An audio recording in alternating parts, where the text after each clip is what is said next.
Sappiamo finalmente le nostre avversarie al Mondiale per Club, è nato finalmente il Mondiale per Club 2025 con questo lunghissimo sorteggio che ci ha portato alla compilazione degli 8 gruppi da 4 squadre ciascuno, che ha inserito l'Inter, vediamo la tabella riepilogativa, nel gruppo E, quindi l'Inter capita nella parte destra del tabellone o nella parte bassa del tabellone, gruppo E con l'Inter che è finita nel punto E4, insieme a River Plate, Urawa Red Diamonds e Monterrey. Quindi River Plate, squadra argentina storica che penso conoscerete tutti, Urawa Red Diamonds giapponese e Monterrey club messicano.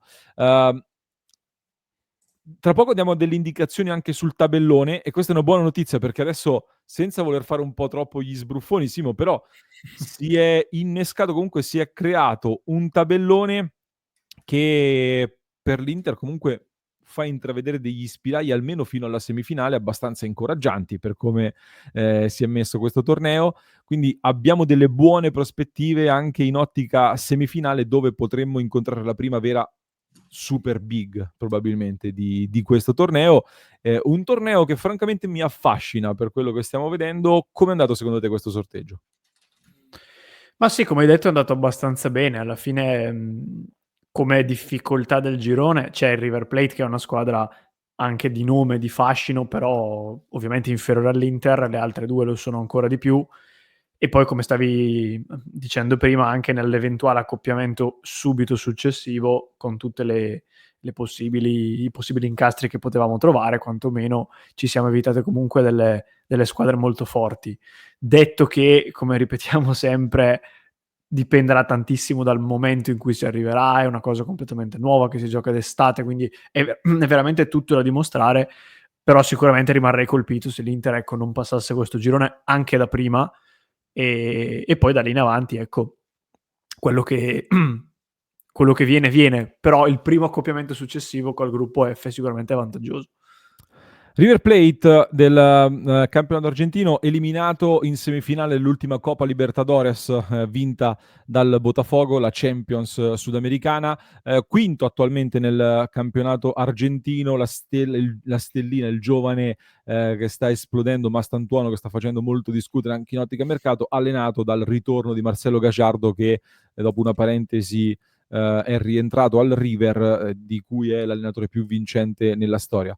L'Urawa Red Diamonds, squadra giapponese che abbiamo già visto nei mondiali per club passati, ha vinto la Champions asiatica e squadra che al momento è 12° addirittura nel campionato giapponese, non sta facendo benissimo in questa stagione che si sta per concludere in Giappone. Francamente non conosco i giocatori, non conosco la squadra, la approfondiremo nei prossimi giorni e nelle prossime ore, squadra da cui è passato anche Suzuki, portiere del Parma, che affronteremo nelle prossime ore. E poi il Monterrey, squadra messicana.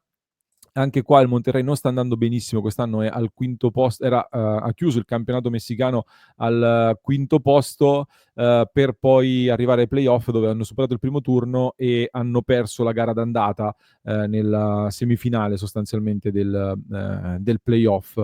E squadra in cui ci sono nomi importanti come Canales, come sottolineavi anche tu, ex Real Madrid, come Ocampos che è passato anche in Serie A e ex Siviglia, c'è passato anche Hector Moreno e hanno vinto la CONCACAF, cioè la Champions League del Nord America, diciamo così. Queste sono quindi le nostre avversarie. Perché dicevamo che per l'Inter la strada potrebbe essere incoraggiante? Perché intanto in questo gruppo, dicevamo, passeranno le prime due, quindi mi aspetto che l'Inter possa essere almeno nelle prime due in questo gruppo.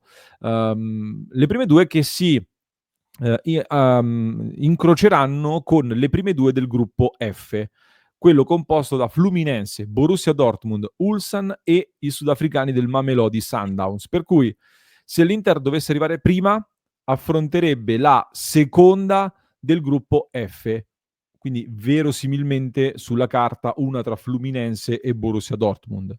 E anche qua direi comunque un avversario battibile alla portata sia che sarà il Borussia Dortmund che eventualmente il Fluminense, anche se il Borussia chiaramente è una sfida già di un certo spessore, di un certo livello. Se l'Inter dovesse arrivare seconda nel gruppo, affronterebbe invece la prima di questo gruppo F.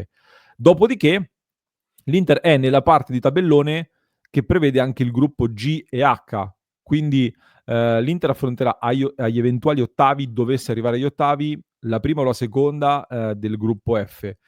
Chi passa poi affronta sempre una squadra o del gruppo E o del gruppo F, chi rimane diciamo di questo lato, quindi tra River, Fluminense e Borussia Dortmund dovrebbero uscire la nostra avversaria agli ottavi e ai quarti, teoricamente, e poi in semifinale ci si va ad incrociare con la miglior squadra del gruppo G o gruppo H. Quindi, rimanendo sempre con dei discorsi sulla carta, l'Inter in semifinale dovesse arrivarci, ripeto, sto facendo solo dei condizionali per disegnarvi un po' il torneo, andrebbe ad affrontare verosimilmente una tra Manchester City, Real Madrid e ci metterei la Juventus, che sono le tre squadre più forti di quel lato del tabellone. Quindi la semifinale per l'Inter sarà, se ci arriva, con una tra Manchester City, Real e Juventus, se tutto va secondo i pronostici. Tutto l'altro lato invece si affronterà tra di loro fino a decretare l'altra finalista dall'altra parte del tabellone. Ecco, la semifinale Simo può essere un obiettivo, forse siamo stati un pochino sfortunati sul lato della possibile semifinalista. Sì, questo sicuro, perché al di là del momento in cui sono oggi, che conta nell'oggi, non in vista del mondiale, City e Real Madrid sono universalmente riconosciute come le squadre più forti in questo momento nel mondo, insieme forse anche al Bayern, però principalmente loro, e quindi chiunque si peschi poi a quel punto sarà, chiunque si trovi, anzi non si peschi, sarà un osso duro. Ci sarebbe, come hai detto, anche l'ipotesi di una semifinale con la Juventus, che non è l'ipotesi più probabile, però comunque la Juventus è sicuramente una squadra da considerare nei nostri discorsi, e in realtà arrivati a quel punto mi viene da dire appunto che se superi il girone, che è una cosa molto probabile, se superi anche il turno successivo pescando verosimilmente o Borussia o Fluminense, arrivi in semifinale, peschi una di queste, diciamo che hai poco da perdere. Cioè, è vero che l'Inter adesso giustamente viene considerata nel novero di quelle squadre lì, però è chiaro che non parti favorito contro nessuna delle due. Quindi se li batti e li superi, arrivi in finale giocandoti appunto la Coppa dopo una scarica di entusiasmo per aver eliminato appunto il City o il Real. Se usciamo, se dovessimo uscire non sarebbe un dramma, ecco. Però il percorso comunque sarebbe, già adesso si presuppone essere interessante per quanto mi riguarda. Sono d'accordissimo e aggiungo per la Juventus, per completezza, per chi ci sta seguendo, la Juventus avrà Manchester City, Wydad e Al-Ain. Queste sono le avversarie della Juve, che comunque dovrebbe avere anche lei abbastanza alla portata l'obiettivo ottavi di finale. Il torneo si giocherà dal 15 giugno al 13 luglio 2025. Lo stadio, qualcuno parlava di Washington, però siamo in attesa di conferme ufficiali. Queste sono le possibili città ospitanti. Di sicuro non saranno né Seattle né Miami, forse si giocherà a Washington probabilmente come ipotesi, quindi per le partite del girone dell'Inter. Inter che in ordine dovrebbe affrontare per prima il Monterrey, poi l'Urawa Red Diamonds e infine il River Plate come giornate, per cui c'è anche possibilità di biscottone con River Plate magari per, per l'ultima giornata.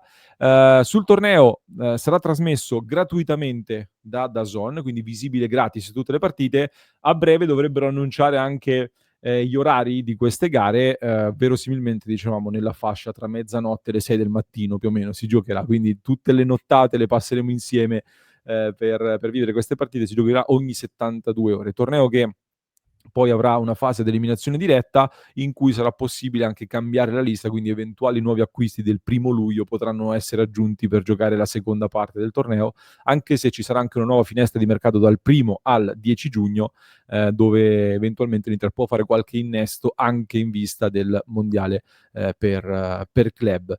E Simo, altro da segnalare? Più o meno No, questo. credo di no.